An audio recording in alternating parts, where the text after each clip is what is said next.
the headliner of this night, the man hosting. Welcome to the stage, wonderful Archie Brooks Watson!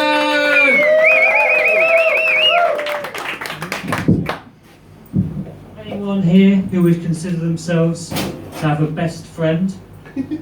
Yeah. It's a bit of a childish concept, really. Having a best friend. I mean, don't get me wrong. I've nothing against best friends. Some of my best friends are best friends. So I'm pre-transition at the moment. And now I'm transitioning. And now here's the next joke. What does my granddad think of gay people? Well, he treats them like dirt, but like an archaeologist treats dirt. He wants to get deep down inside them, because he's gay.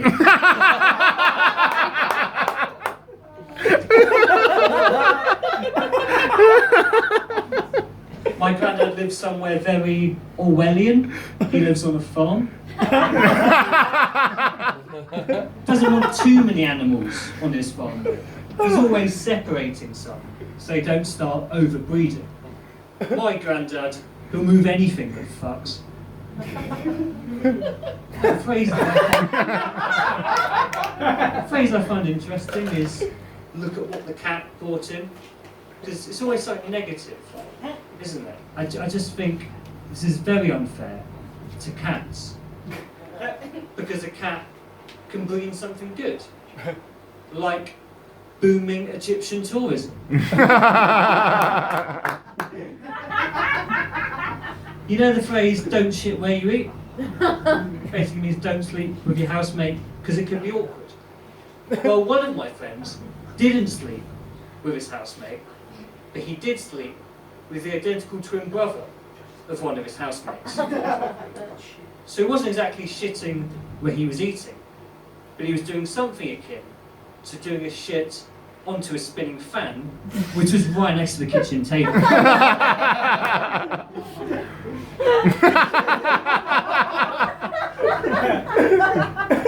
My ex once said she'd be up for being pissed on.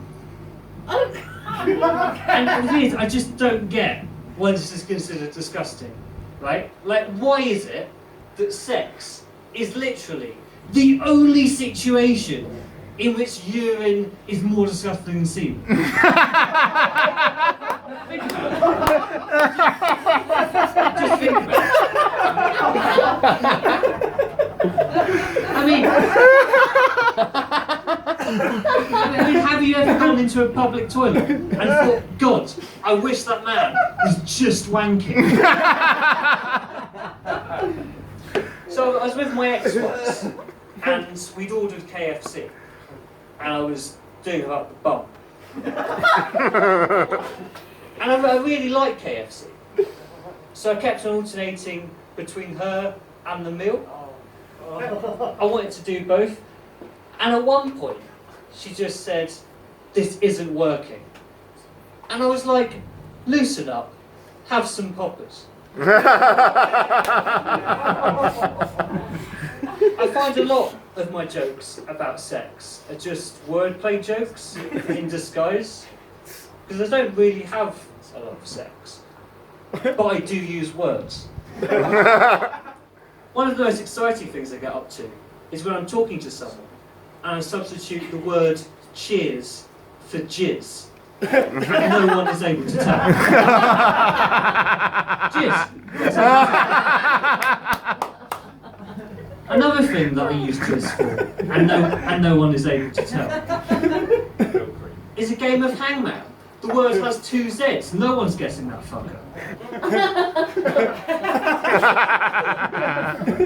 I like words. I don't like palindromes though. You know what a palindrome is? Yeah. For those who don't, it's a word spelled the same, written forwards or backwards. And I can't stand the things. I suppose when I was growing up, my parents discouraged me from using palindromes. They always told me to call them mother and father, mum and dad. And I've seen firsthand the harm palindromes can do. My friend had to go to rehab for an addiction to Xanax. So I don't do Xanax. I do basically all the other drugs though. Sometimes people say to me, haven't you seen the stats on the drugs you do? They're really dangerous. But since I'm anti-palindrome, I'm anti-stats. I like just smoking weed. Lately, I've found I'm attracted to girls who are like me in the fact they shun company in favour of smoking weed by themselves. So I have essentially what might be called a loner stoner persona boner.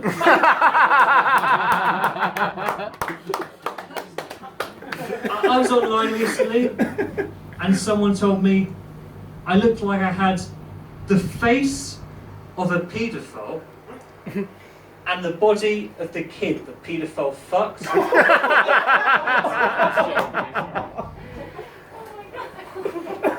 And I'm quite flattered by that actually. Because for the first time in my life, someone said that I have a fuckable body. So being a stand-up comedian, you find yourself telling jokes a lot.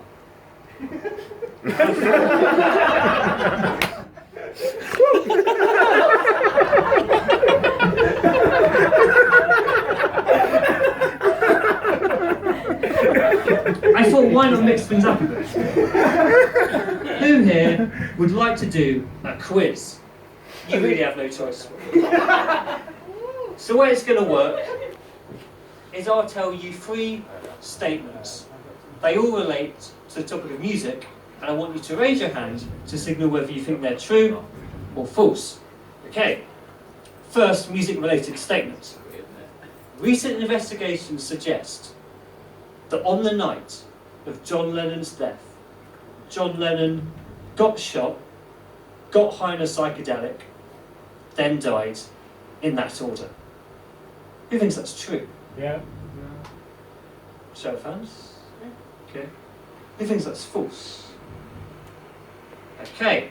Well, recent scientific investigations suggest that when a person is dying, the human brain releases the psychedelic DMT. And John Lennon, as far as we know, was human. So true. Second music-related statement. 50% of the band Bananarama's genes are shared with bananas. Who thinks that's true? What percent? 50% of the band Bananarama's genes are shared with bananas. Okay, a few for true. How many for false?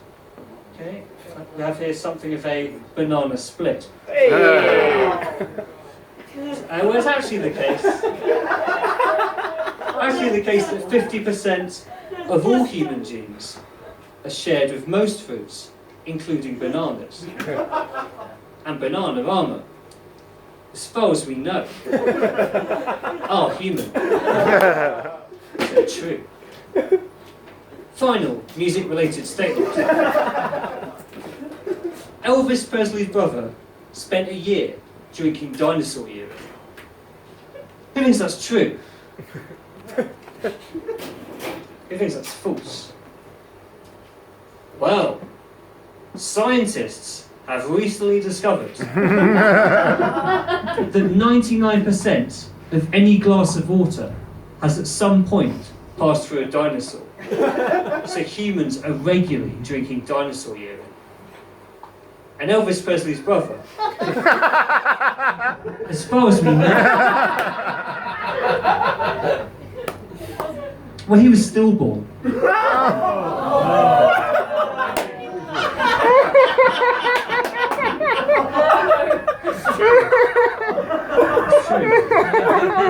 So he didn't last a year, so false.